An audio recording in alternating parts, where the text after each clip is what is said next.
नमस्ते दोस्तों, मेरे चैनल नवोदय जेनिक्स में आपका स्वागत है। आज हम दोस्तों बात करेंगे जो हमारा थर्ड चैप्टर है जिसका नाम है भिन्न और भिन्नों पर आधारित मूलभूत संक्रियाएं। इसमें हम एक्सरसाइज के वीडियो को लेकर हम पार्ट 2 को लेकर चलेंगे।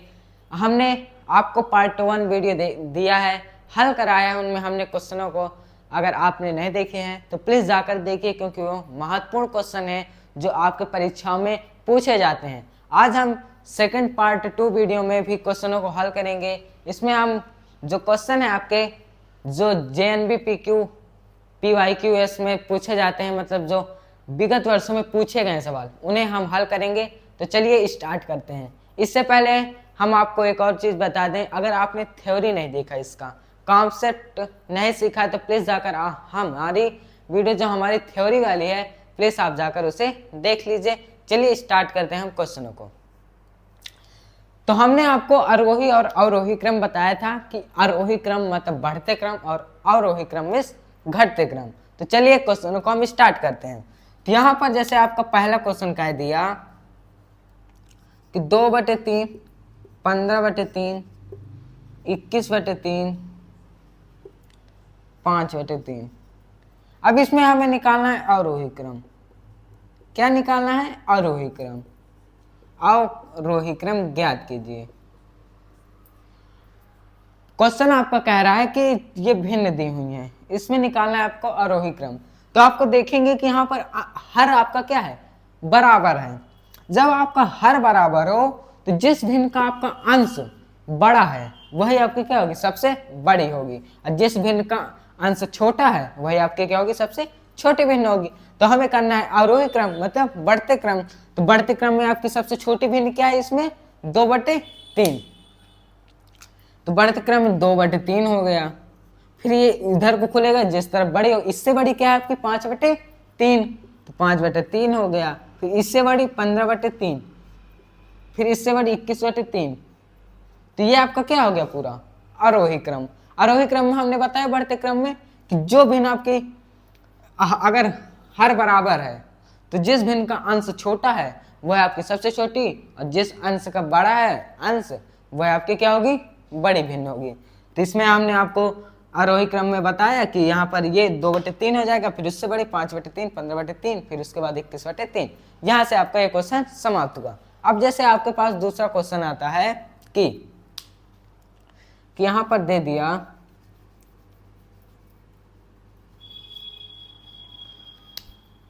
5/15, 5/29, 5/7, 5/3। ये आपके पास एक क्वेश्चन, इसको हमें निकालना है अवरोही क्रम। अवरोही क्रम आपको पता है कि घटते क्रम। घटते क्रम में आपको क्या करना है कि इसको जो सबसे बड़ी हो वही आपको पहले रखना है, फिर उससे छोटी। तो इसमें आपको देखेंगे कि हर आपके बराबर नहीं है, तो फिर बराबर आपके अंश हैं, तब इसका कॉन्सेप्ट क्या होगा? इसके लिए आप क्या करेंगे दोस्तों कि अगर आपके अंश बराबर हों, आपको देखना है कि इसमें आरोही क्रम कैसे निकालें। तो इसके लिए आप करेंगे कि जिस भिन्न का अगर अंश बराबर है तो अगर हर आपका जो सबसे छोटा है वही आपकी भिन्न क्या होगी? सबसे बड़ी होगी। समझ में आया? हमने क्या बताया कि ये भिन्न दी हुई है, इनमें आपके अंश बराबर हैं, तो जिस भिन्न का हर आपका क्या छोटा वो सबसे छोटी, बड़ी मतलब, और फिर इसमें जब से ये 5/29 है ये क्या होगी? आपकी सबसे छोटी होगी। तो चलिए अब हम इसको अवरोही क्रम डिस्क्राइब करते हैं। तो इसमें आपकी सबसे बड़ी क्या हो गई? 5/3 अवरोही क्रम हो गया। घटते क्रम फिर ये इधर, ये सबसे बड़ी तो इधर खुल जाएगा। फिर इससे छोटी कौन सी है बताइए? 5/7।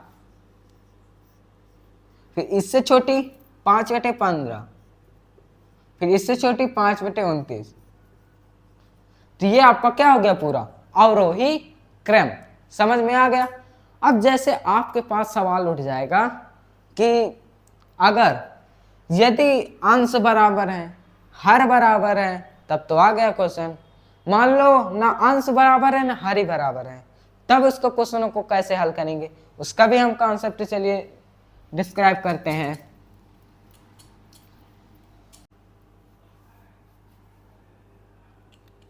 जैसे क्वेश्चन दिया है आपका 7/3, फिर आपका दिया है 5/9, फिर आपका दिया है 13/6, फिर आपका दिया है 14/12। ये आपकी क्या है, भिन्न दी हुई है। आप देख रहे होंगे इसमें ना अंश बराबर है ना हर बराबर। अब आपका क्वेश्चन पूछा है कि इसका बताइए आरोही क्रम क्या होगा, आरोही क्रम क्या होगा।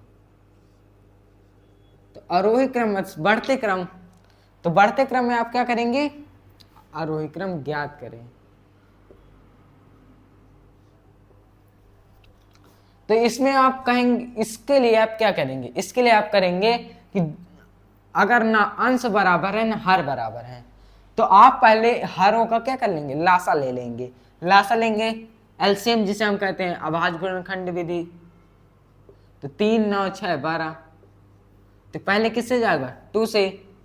तो 3 नहीं कटा, 3 को उतार लो, 9 भी नहीं कटा, 9 को नीचे रख दो।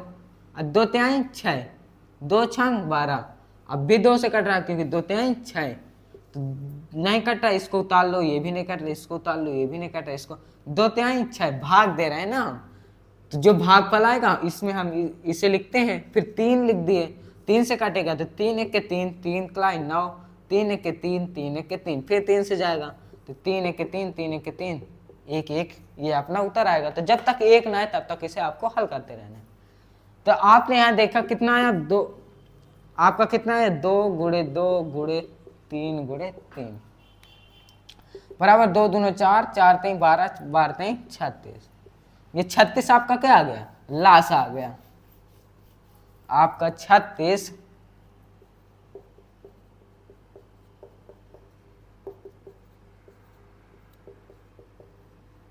लासा आ गया।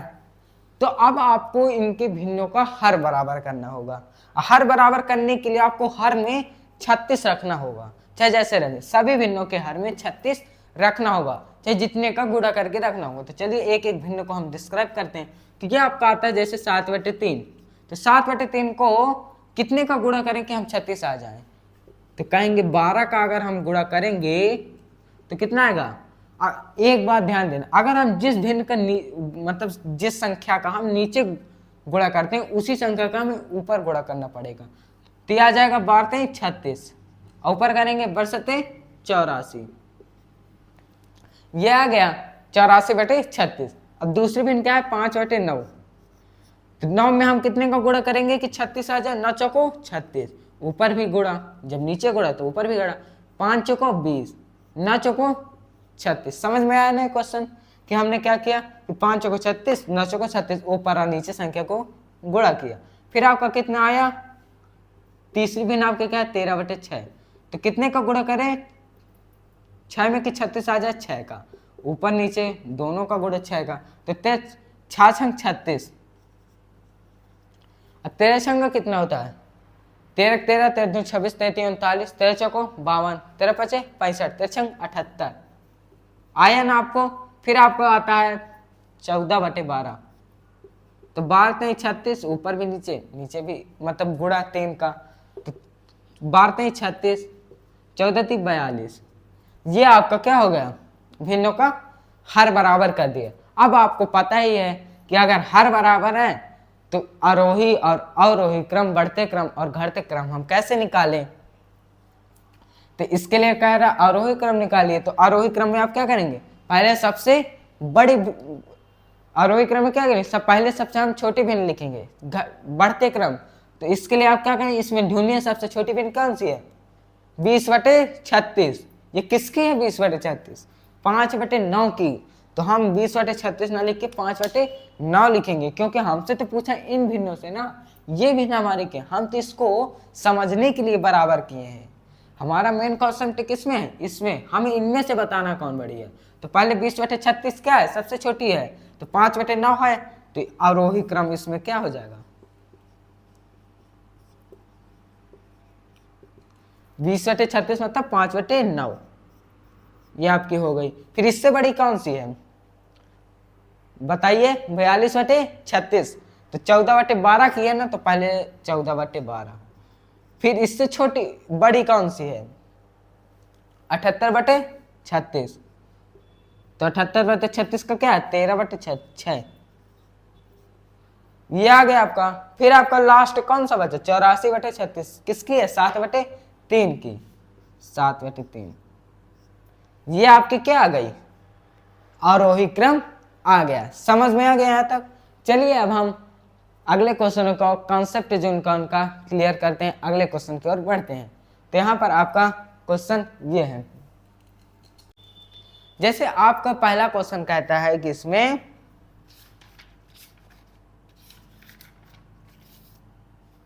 कि एक डिब्बा है, उसमें हमारे कितने अंडे हैं। तो आपको डिब्बा है तो डिब्बे में अंडे बराबर, डिब्बे में अंडे बराबर 500 अंडे हैं हमारे एक डिब्बे में, ठीक है। फिर कहता है उसमें कि 3/25 अंडे टूट गए। कितने अंडे टूटे, 3/25। तो टूटे हुए अंडों की संख्या, मतलब अंडों का भाग दिया है। पहले उसमें क्वेश्चन में दिया है टूटे हुए अंडों का भाग कितना दिया है, 3/25। 3/25 अंडे टूट गए, शेष अंडों का 4/5 भाग बेच दिया गया। शेष अंडों का, तो शेष आप कैसे निकालेंगे, पहले निकालेंगे कि 3/25 मतलब कितने अंडे। तो किसका 3/25 भाग, 500 का। तो इसमें निकालेंगे शेष अंडों की संख्या।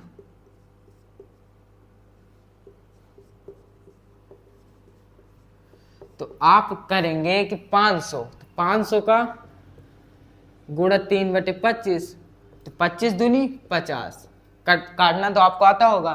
फिर 20 नहीं 60, तो 60 आपके क्या हो गए, अंडे। ये शेष नहीं है, अभी ये शेष नहीं है, ये तो खाली अंडे बताए कि 3/25 अंडे कितने हो गए, टूट गए।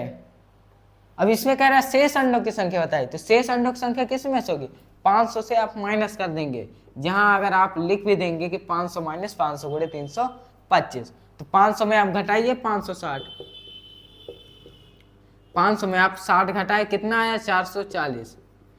मतलब आपका शेष अंडों की संख्या कितनी हुई, 440, जिसमें से आपके 60 अंडे क्या हो गए, टूट गए। तो 440 आपके आ गए अंडों की, शेष अंडों की संख्या। फिर उसमें कहता है कि 4/5 भाग बेच दिया गया। तो बेचने वाली संख्या, बेचे गए अंडों की संख्या। इसके लिए आप क्या करेंगे, 440 माइनस, उसमें कह रहा है फिर अगला क्वेश्चन उसी में कह रहा है कि शेष बचे अंडों की संख्या निकालना है। तो इसमें हम शेष अंडों बच्चों की संख्या कितने निकालेंगे, कह रहा है बेचे गए अंडों की संख्या। तो पहले बेचे गए अंडों की संख्या कितनी है, 4/5 भाग, मतलब 440 का 4/5 भाग। तो 5 8 40, फिर 4 इधर 5 8 40, तो 88 गुणे 4 करेंगे, 4 8 32, 4 8 32 3 35, 352 आपके अंडे कितने हो गए, बेच गए। अब कह रहा शेष बचे अंडों की संख्या बताइए। तो अंडे आपके कितने थे, 440, क्योंकि 60 तो फूट गए थे ना, तो 440 आपके क्या थे, अंडे बचे थे। और उसमें कह रहा 352 अंडे बेच दिए गए। तो अब आपको समझ में आ गया होगा कि शेष अंडे कैसे निकालेंगे। जितने पहले जितने थे 440 माइनस 352, तो इसे जब घटाएंगे 10 जीरो है, तो 10 में 2 गए 8, फिर ये 3 आया, तो 13 में 5 गए 8, ये इधर इधर कट गया, तो 88 अंडों की संख्या ना आ गई आपकी शेष अंडों की संख्या, अंडों की संख्या। क्वेश्चन समझ में आ गया ना आपको। फिर से हम बताते हैं कि डिब्बे में 500 अंडे हैं, उसमें से टूटे हुए अंडों का भाग कितना है, 3/25। तो शेष अंडों की संख्या कितनी हो गई, 500 माइनस 500 गुणे 325। क्यों, क्योंकि 500 अंडे थे, उसमें हमने कितना घटाना है, 500 के 60 काटने पर आया है जो, तो 500 हमने 440, आपके जो बचे कुछ अंडे थे उसके पास डिब्बे में 440 थे। फिर उसमें कह रहा है कि 352 अंडे हम क्या कर दिए, बेच दिए। तो शेष बचा कितना हुआ, तो शेष आपके 440 में 352 घटाए तो 88 आपके अंडों की संख्या आ गई। आप इसे नोट भी कर सकते हैं, अगर आपको दोबारा समझने ना आया हो तो आप फिर से इसे देख सकते हैं। कि कैसे लगा है, हमने आपको 2 बार बताया। चलिए अब हम अगले क्वेश्चन की ओर बढ़ते हैं। जैसा अगला क्वेश्चन आपका कहता है कि एक व्यक्ति एक दिन में 95/2 किलोमीटर चला। कितना चला? तो एक दिन में कितना चला? एक दिन में चला, टोटल की बता रहा है। टोटल लेंथ आपकी कितनी हो गई? 95/2 किलोमीटर, वो इतना चला। फिर कहता है अगला क्वेश्चन कि वह 88/3 कितना? 88/3 किलोमीटर, 88/3 किलोमीटर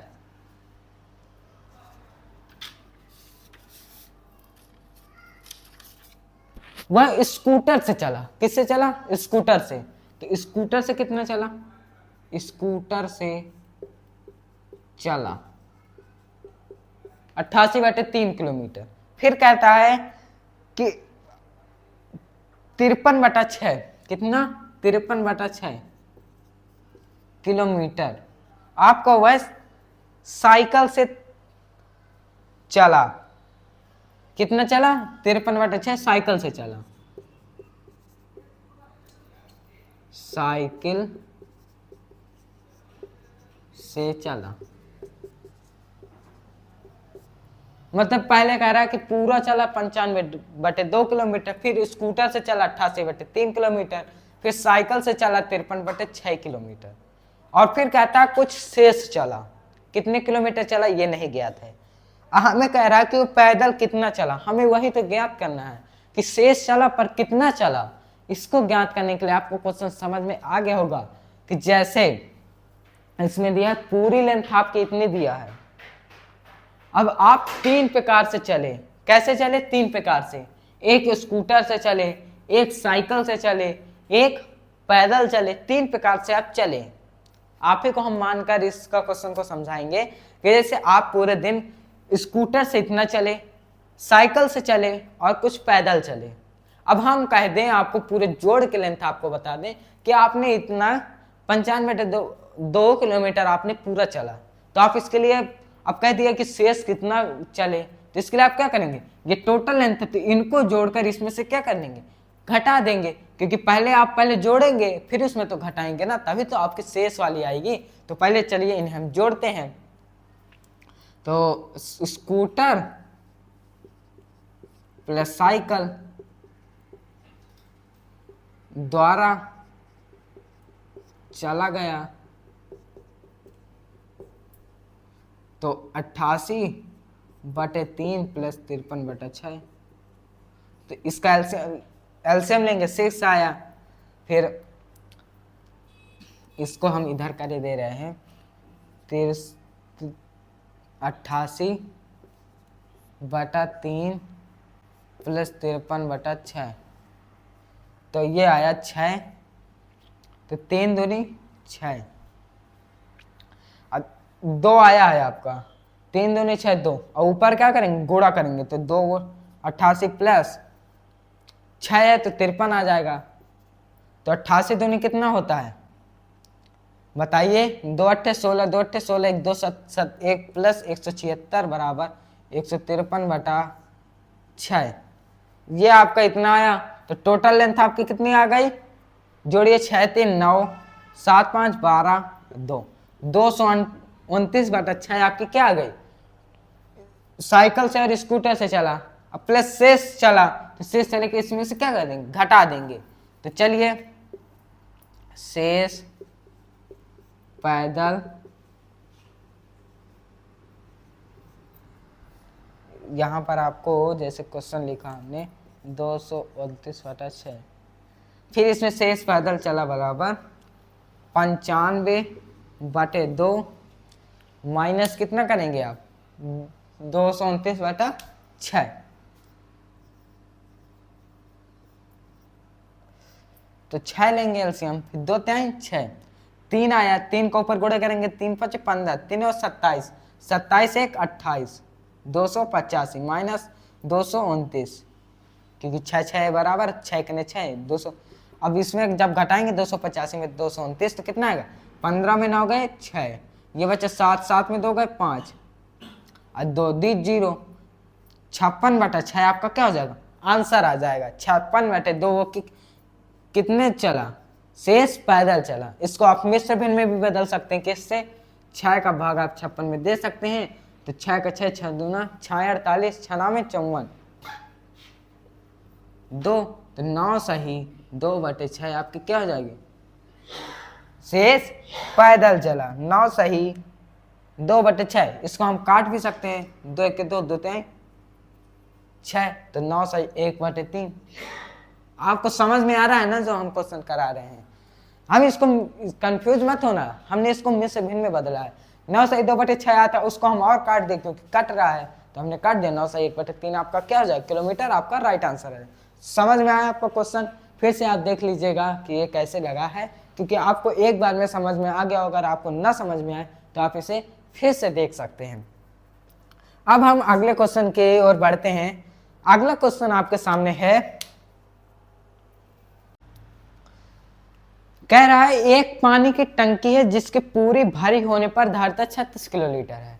मतलब एक टंकी है, उसमें हम 36 लीटर आपकी क्या है, पूरी टंकी की धारिता है, और वो कह रहा है कि आधी भरी हुई है। तो चलिए यहाँ पर लिख दे, जैसे कि कहा है पूरी धारिता बराबर 36 लीटर, मतलब 36 लीटर क्या है, टंकी में पानी आएगा फुल। और फिर इसमें कह रहा है कि आधी भरी हुई है। कितनी भरी हुई, आधी भरी हुई है, आधी भरी हुई। अब आधी भरी हुई मतलब कितना है, 36 का आधा, 18 लीटर हमारा क्या है, भरी हुई है। अब उसमें कह रहा है कि यदि उसमें से 1/3 भाग पानी निकाल लिया गया हो, निकाला गया पानी कितना हुआ, निकाला गया पानी बराबर 1/3 भाग, और कितना पानी डालने पर पूरा भर जाएगा। कह रहा है और कितना पानी, इसके बाद कितना पानी डालें कि हम पूरी टंकी भर जाए। क्वेश्चन आपके क्या पूछ रहा है कि कितना पानी डालें, कितना पानी डालें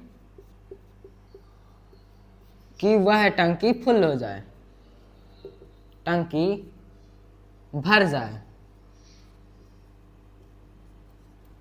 ये आपका क्वेश्चन पूछ रहा है। तो चलिए इसे हम हल करते हैं। इसमें कह रहा है कि 36 लीटर आपकी भरी हुई है टंकी, धारिता है मतलब पूरी, कि उसमें 36 लीटर पानी आ सकता है। अब आधी भरी हुई 18 लीटर भरी हुई, निकाला गया पानी कितना है आपका 1/3 भाग। तो अब आपको भाग में दिया तो लीटर में निकालिए कि कितना लीटर आपको क्या है, निकाला गया पानी है। तो 18 का 1/3 भाग, तो इसमें निकाला गया पानी बराबर, निकाला गया पानी लीटर में बराबर 18 गुणे 1/3 बराबर 3 छंग 18, 6 लीटर आपका क्या हो जाए, पानी निकाल लिया गया। तो बचा कितना, बचा पानी 18 लीटर था, 6 लीटर हो गया, निकाल लिया गया, तो 12 लीटर आपके क्या बचा, शेष बचा। बचा पानी कितना बचा, 12 लीटर। अब कह रहा है कि कितना पानी डालें कि वह टंकी भर जाए। तो पूरी भरने के लिए हमें टंकी का पानी कितना है, 36 लीटर है, हमारे पास कितना 12 लीटर। तो इसके लिए आप क्या करेंगे कि पूरी भरने के लिए, पूरी टंकी भरने के लिए, पूरी टंकी भरने के लिए लिया गया पानी, लिया गया पानी, लिया गया पानी कितना होगा, 12 लीटर आपके पास है, 36 लीटर आपको भरना है। तो आप 36 से 12 जब आप घटा देंगे तो 6 में 2 गए 4, 3 में गए 2, 24 लीटर आपको क्या है भरना पड़ेगा उसमें, तभी जाके आपको क्या होगी 36 लीटर भरेगी। तो यहाँ तक आपको क्वेश्चन समझ में आ गया होगा। फिर से आप देख लीजिएगा कि कैसे हल किया कि पूरी धारिता 36 लीटर है, उसमें आधी भरी 18 लीटर, फिर निकाला गया पानी का भाग कितना, 1/3 भाग।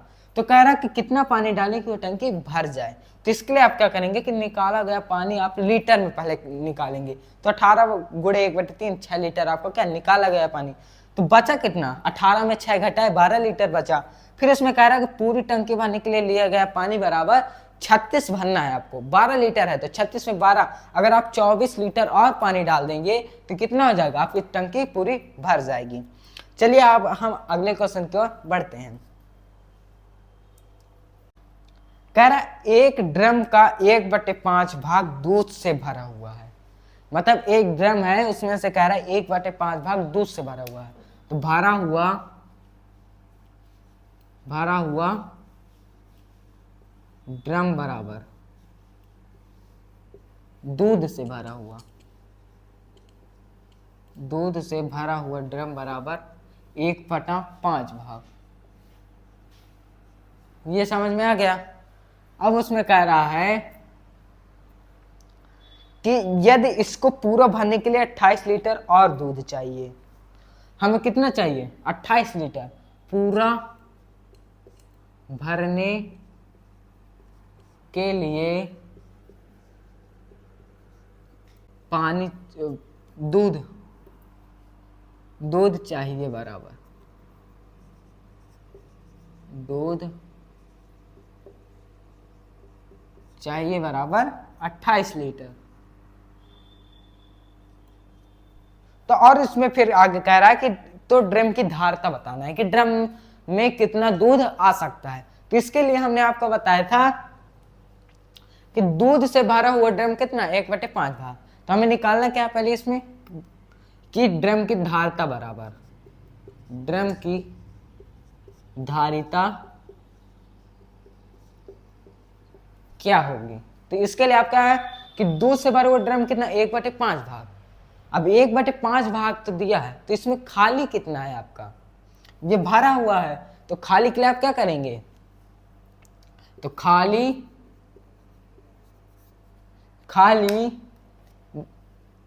ड्रम बराबर दूध से खाली ड्रम बराबर कितनी हो गई आपकी, 1 माइनस 1/5 भाग।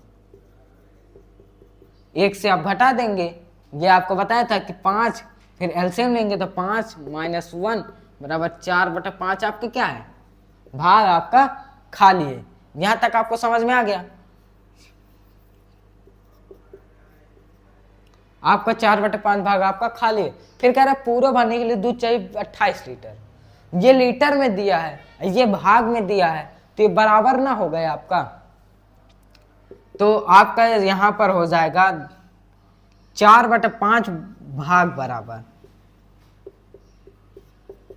28 लीटर, चाहे 4/5 भाग भर दो उसमें, चाहे 28 लीटर दूध भर दो, रहेगा तो फुल तो दोनों में होगी ना। तो 4/5 भाग बराबर 28 लीटर। तो एक भाग बराबर कितना होगा, 28, 5 ऊपर जाएगा, ये 4 नीचे जाएगा, जो गुणे में भाग में जाएगा, जो भाग में गुणे में जाएगा। तो ये 4 आ गए, तो 4 सत्ते 28, तो 7 गुणे 5 है तो 35 लीटर आपकी क्या हो जाएगी, एक भाग मतलब पूरा भाग जितना भी है ड्रम की धारिता। तो ड्रम की धारिता आपकी क्या हो जाएगी, 35 लीटर। तो यहाँ पर आप लिख सकते हैं कि ड्रम की धारिता आपकी 35 लीटर हो जाएगी। यही आपका क्या है, आंसर है कि 35 लीटर आपकी पूरी ड्रम की धारिता है। चलिए हम एक और क्वेश्चन करते हैं। कहता है कि किसी संख्या के 5/7वें भाग, किसी संख्या के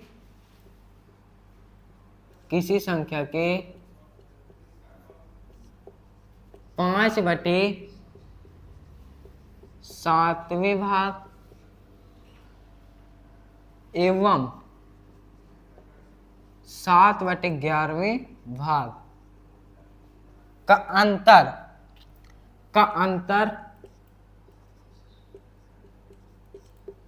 अंतर 6 है, तो वह संख्या ज्ञात कीजिए। तो वह संख्या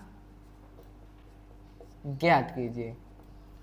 तो आपको कह रहा है कि किसी संख्या के 5/7वें भाग और एवं 7/11वें भाग का अंतर 6/6 है, मतलब अंतर। तो वह संख्या ज्ञात कीजिए। तो आपको क्वेश्चन को ध्यान से, किसी संख्या को मान लो आप x है, मानी गई संख्या आपकी क्या हो गई, माना संख्या बराबर x।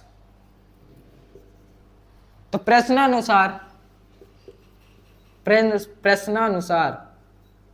मतलब प्रश्न के अनुसार जो प्रश्न कह रहा है उसी को हम करेंगे। कह रहा है किसी संख्या के 5/7वें भाग, तो x का मतलब x गुणे 5/7वें भाग माइनस अंतर कह रहा है ना, अंतर 6। तो हम माइनस अगर 7/11वें भाग कर देंगे तो आपका अंतर कितना आ जाए, 6। तो x का 5/7वें भाग तथा x का 7/11वें भाग बराबर कितना है आपका, 6 है टोटल। यहां तक आपको समझ में आया क्या कहा कि किसी संख्या के 5/7वें भाग हो गया और माइनस एवं 7/11वें भाग का अंतर क्या है, 6 है। ये आपके प्रश्न अनुसार हो गया। अब इसको हल करते हैं तो ये आ जाएगा 5x/7 गुणा हो जाएगा ऊपर ऊपर माइनस 7x/11 बराबर 6। अब इसे एलसीएम लेकर आप हल करेंगे, कितना 11×7=77, ये आपका एलसीएम आएगा। अब एलसीएम में 7 का भाग 77 में देंगे कितना आएगा, 11। अब फिर ऊपर गुणा करेंगे तो 11×5 = 55x माइनस 11×7=77, 7 आया, 7 को ऊपर गुणा करेंगे 7×7 = 49x बराबर 6। तो 55 में 49 घटाएंगे कितना आएगा, 6। अब 5 बचा 0, तो 6/77 बराबर 6। ये आपका क्या आ गया, अंतर इसका 6x/77 बराबर 6। अब इसको ऊपर नीचे कर लेंगे, तिर्यक गुणा जिसे कहते हैं। तो 6x/77 बराबर 6 है, तो ये ऊपर चला जाएगा, तो 6×77/x, x बराबर निकाल रहा हूं मैं, ध्यान में आया कि ये ऊपर चला जाएगा 6×77, ये नीचे आ जाएगा 6, ये आ गया x बराबर, तो 6 ये कट गया, तो x बराबर कितना आ गया आपका, 77। तो मानी गई संख्या आपकी क्या हो गई, मानी गई आपकी संख्या कितनी आ गई, 77। 77 आपकी क्या हो गई, मानी गई संख्या आ गई, x वही तो है। यहां तक आपको एक क्वेश्चन समझ में आ गया। चलिए अब हम अगला क्वेश्चन की ओर बढ़ते हैं।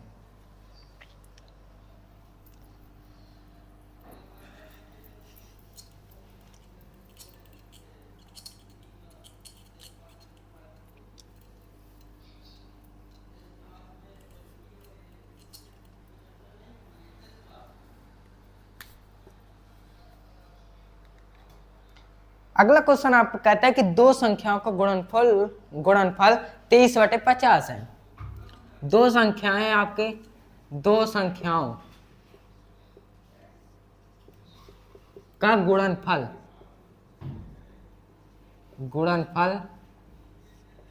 दिया 23/50।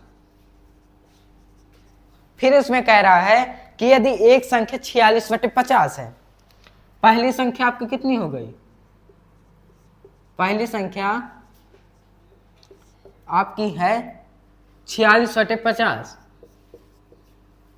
अब तो दूसरी संख्या ज्ञात कीजिए। तो हमें दूसरी संख्या क्या करना है, ज्ञात करना है।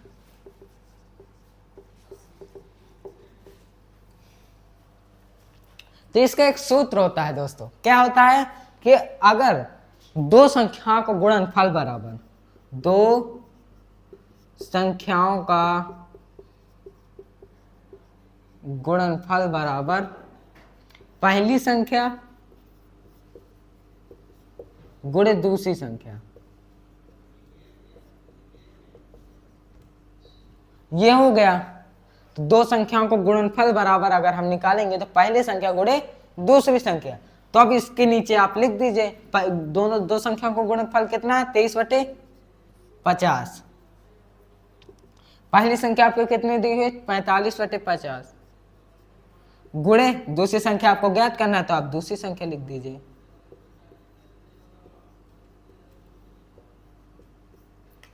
तो दूसरी संख्या जब आपको निकालना है इसमें, तो आप देखेंगे कि हम मान लो इधर रखें इसको हम इधर कर लें और दूसरी संख्या उधर ही रहे।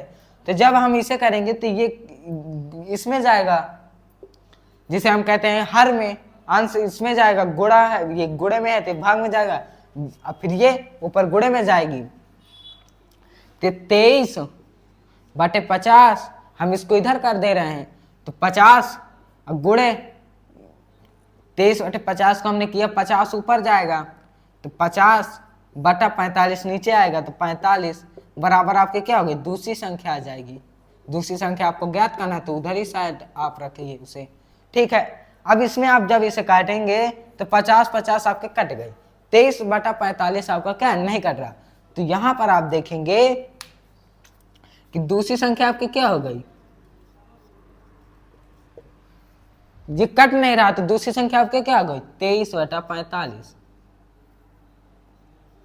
यही आपका क्या होगा दूसरी तो दूसरी भिन्न आपकी क्या हो गई, 23/45। यही आपका क्या सूत्र, ध्यान देना, दो संख्याओं का गुणनफल बराबर होता है पहली संख्या गुणे दूसरी संख्या। तो पहली संख्या आपके जैसे दी है, दूसरी संख्या नहीं दी है, या फिर दूसरी संख्या दी हुई है, पहली संख्या नहीं दी हुई है, तो ये आप सूत्र रख के इसको पक्षांतर करके, मतलब जो इसका सिस्टमैटिक तरीका होता है, आप उसे हल करके इस तरह आप निकाल सकते हैं कि जो निकालना हो उसे आप एक तरफ कर दीजिए, जो नहीं निकालना उसे आप तिर्यक गुणा करके, मतलब जो गुणे में उसे भाग करके इस तरह रख के आप काट पीट के जो बचे यही आपके क्या हो जाएगा, आंसर होगा।